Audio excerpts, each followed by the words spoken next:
UST Arena in San Juan. Some in Santa hats. Meron din tayong tiger ears. Oo, kanina nakita ko rin yun. And perfect way to spend your Sunday afternoon. And UP one step forward, two steps back with that service error from Micah Ortiz. And the run continues para sa UP here in set number 2. For those of you who just tuned in, set number 1, UP was down by as much as 7. Bumawi sila and won that set 25-22. And UP is on a mid-summer run here. Yes. 3-2-1 run if I'm not mistaken. Tunay with a hit. Here comes UP. Ramos. Over reception there by Panatikla, pero si Sena patalon without calculating kung saan siya pupunta, no? Somehow I knew that was gonna happen. Yung talon ni Sena, that's gonna fool every one of your teammates, each and every one. Because they will expect tatamaan mo yung bola, Yeah, no? that's why they're looking at you and then suddenly you let go of the ball. You're coming down with the ball. Or the ball went ahead of you. Panatikla, cross court again. That's Nice. been her offensive weapon of choice. Yes. Dito sa set number 2, pangatlo na yata yan, if I'm not mistaken. Ooh. Right on that empty area of the floor.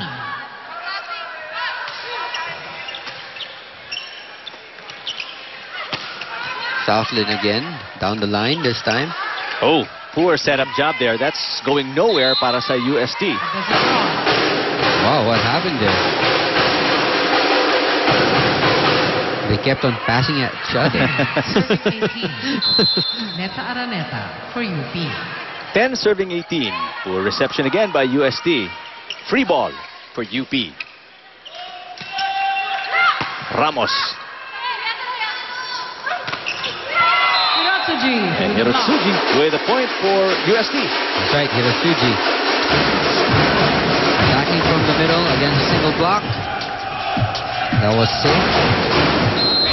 Rhea de Macolama. Team 19 serving 10. One of the most reliable servers of UST, Di Maculangan. Nice tip by Se. Wow. Nanunood lang yung depensa ng UST and Se, I think has scored 2 or 3 points with those power tips from the middle. for UP.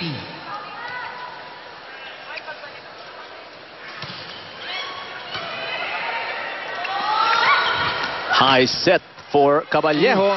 That's not coming back. Off the hands of Las Marias wasn't, I think it was actually on its way out and she had to jump and stretch her arms to the side. 2 out, 3.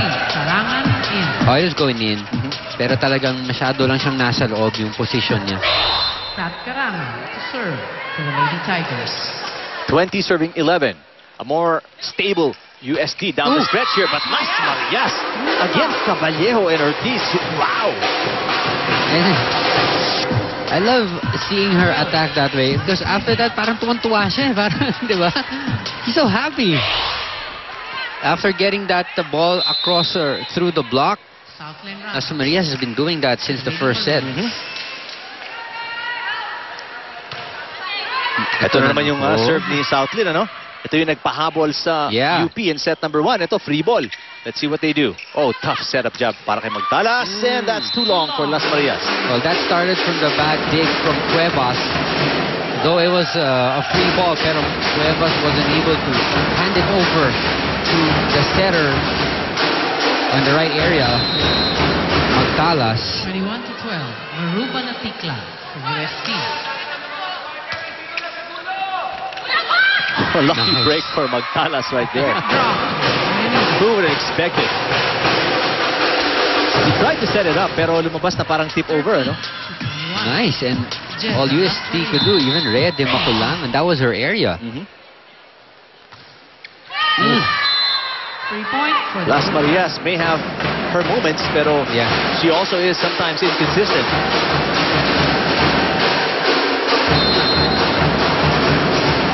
So UST inching closer to equalizing here in set number 2. Good coverage behind the blockers para sa Uste. Araneta. Net on Rhea.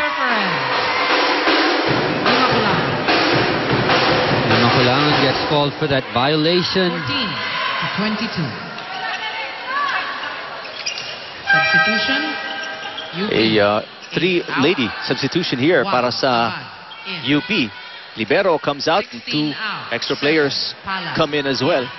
That's Palad for added ceiling in the front line. Yana Abad. And Abad to serve. Lady Maroons.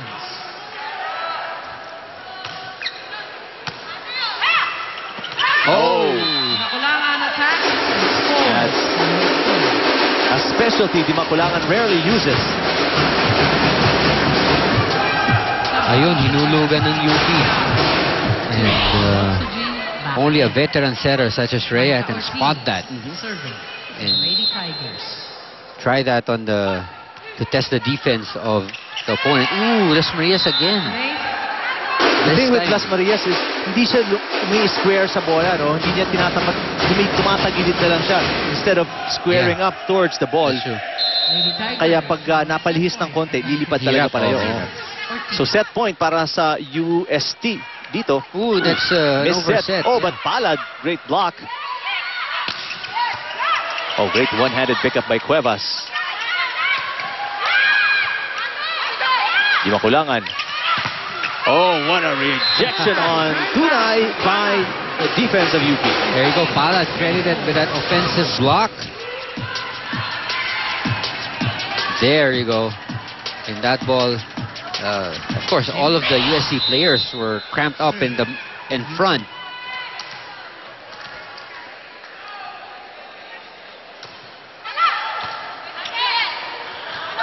Kirotsuji finally Ends the set. closes it out for the Tigresses. Nakabawi ng UST. We're tied at 1 set apiece. And Hirotsuji has been very active in this second set, and Rhea has been giving her the set. So I think that's the way that this should go for this match.